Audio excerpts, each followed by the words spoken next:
viewers, and welcome to today's episode of the Mrs. Amma Show. And this is the career segment. It promises to be informative and engaging as usual. The topic of today's show is on interviewing, and it's on the backdrop of an email that I got from one of my subscribers asking that I provide some useful tips on interviewing, how to ace the interview.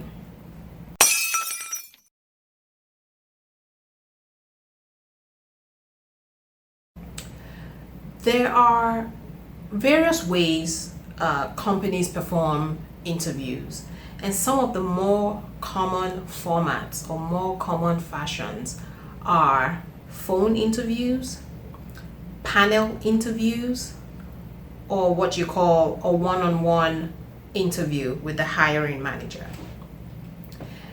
And in any of those stages or any of those types of interviews, a candidate is typically interviewing with three types of people. The first one could be a representative of the HR department. And this is really to ensure that HR does a first screening of all candidates. So there's the one, HR department. And then two, once you've scaled through HR department's interview and he or she has given the okay for you to advance to the next stage, then you would typically meet with the hiring manager. So effectively, who's going to be your boss? So the person who's going to be your boss, or the person who is hiring for his or her department, would interview you. And then once you're done with that, once you've wowed the hiring manager and he or she just can't wait to get you on board, there's typically a third person, or maybe even fourth. You may have 4 rounds. The third and the fourth are typically a peer of the hiring manager, to just get a sense of how you are, your skill set, and to make sure that there isn't bias in the interviewing process. Now, for the phone interviews, I have spoken with people who tell me that they actually prefer phone interviews. But truth of the matter is, phone interviews are the hardest interviews. For one reason, you do not have the opportunity to be one-on-one, right there in person, facing your interviewer. So you have no idea of his or her body language. You have no idea what that person is doing on the other side of the phone. You've got no visibility into whether or not you're engaging your interviewer or how engaged your interviewer is. Phone interviews are the hardest. And so it is important that if you have a phone interview coming up, you prepare doubly, adequately, twice the preparation you would for a one-on-one face-to-face interview. So I'm going to be giving 3 tips on interviewing in general. They could apply to phone interviews, they could apply to face-to-face interviews, they could apply to panel interviews. So 3 tips on interviewing. Number 1 is, I don't care what is going on in your life, do not be late to the interview.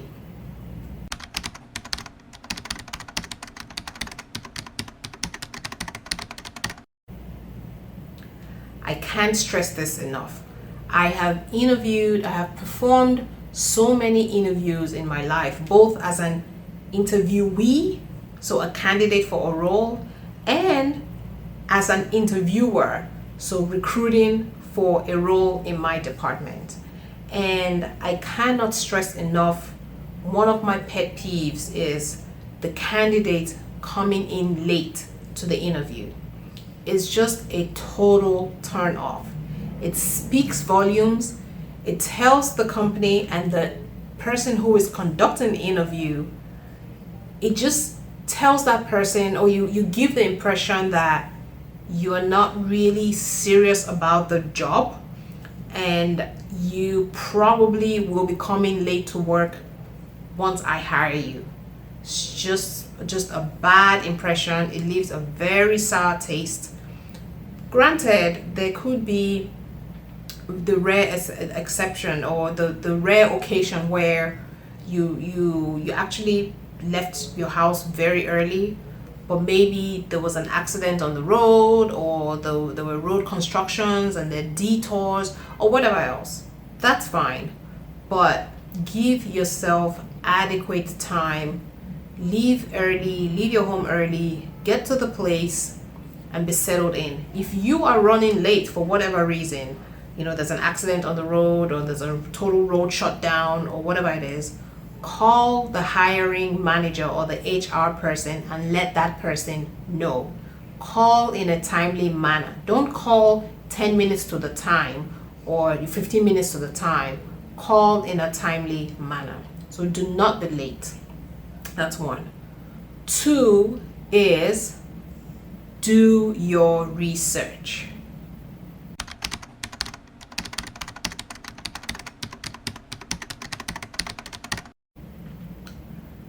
Take the time. Preparing for an interview is like preparing for an exam. You want the job. At the end of the day, the goal is you want the job. So for you to get the job, just as you would with any exam, for you to ace the exam, you have to prepare for the exam. It's the exact same process with interviews. You have to do your homework. Do research on the company. What kind of things is the company into? What do they do? What is the business strategy? If it's a publicly traded company, dig out their annual report or financial statements.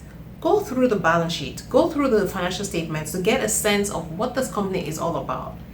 The financial statements or the public financial reports have got tons and tons of information about the company.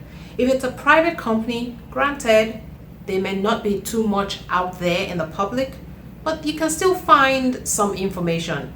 Look up on the company's website, read the about section of the website, get to know more about the company.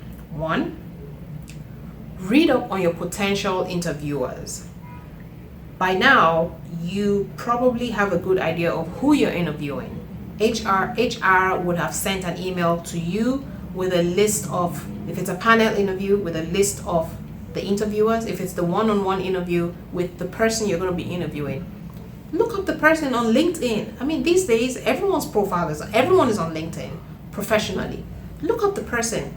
Get a sense of where this person has been, the type of work experience, the level, if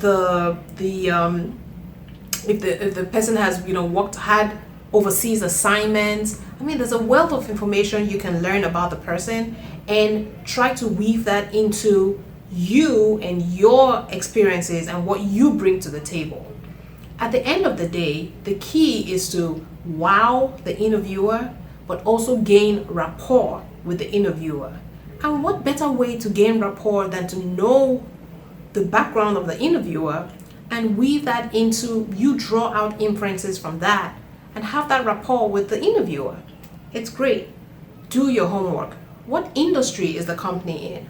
What's going on? What's the latest that's going on in that industry vis-a-vis the economy, vis-a-vis politics, vis-a-vis people, vis-a-vis policies, vis-a-vis, the government. These are all things you can start to know about the company or the industry and that you can use during the interviewing process. So do your homework. It is crucial. Do your homework. 3 is stand out from the crowd.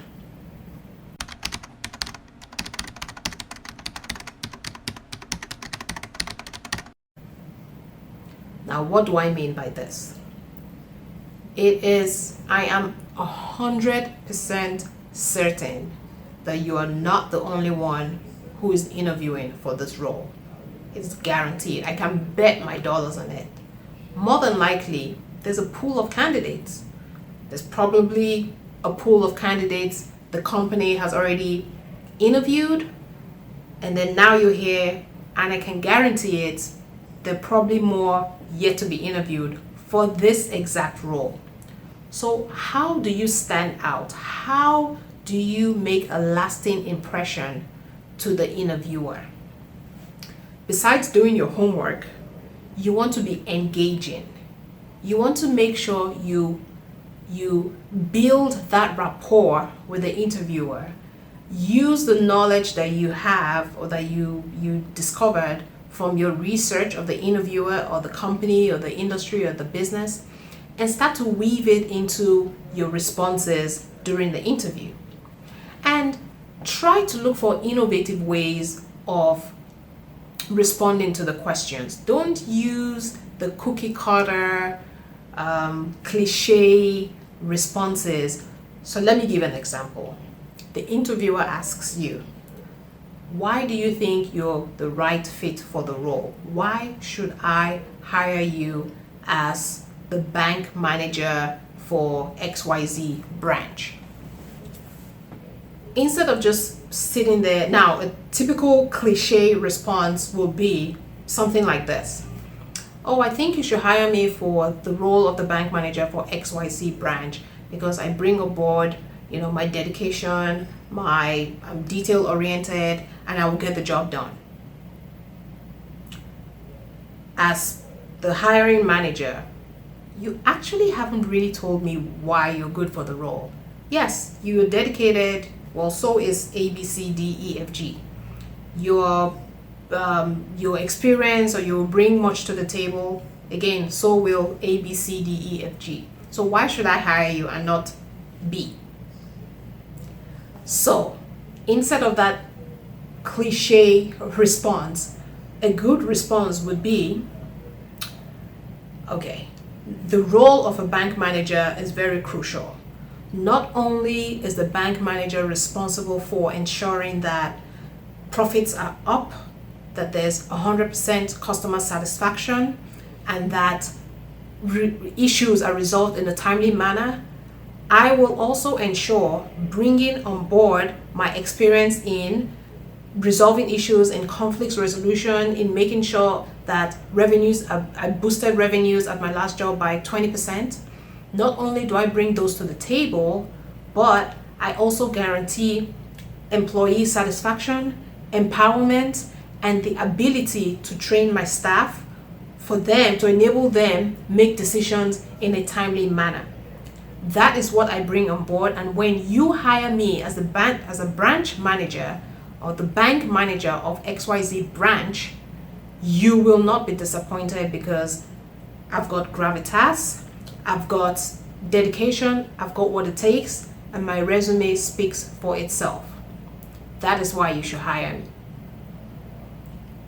As the hiring manager, oh my goodness, I'll be blown away. Oh wow, yeah, this guy really stands out, he went ahead and elaborated. Not only did he give me concrete reasons why I should hire him, but he also speaks very well, and he's very confident in himself, and he really stands out.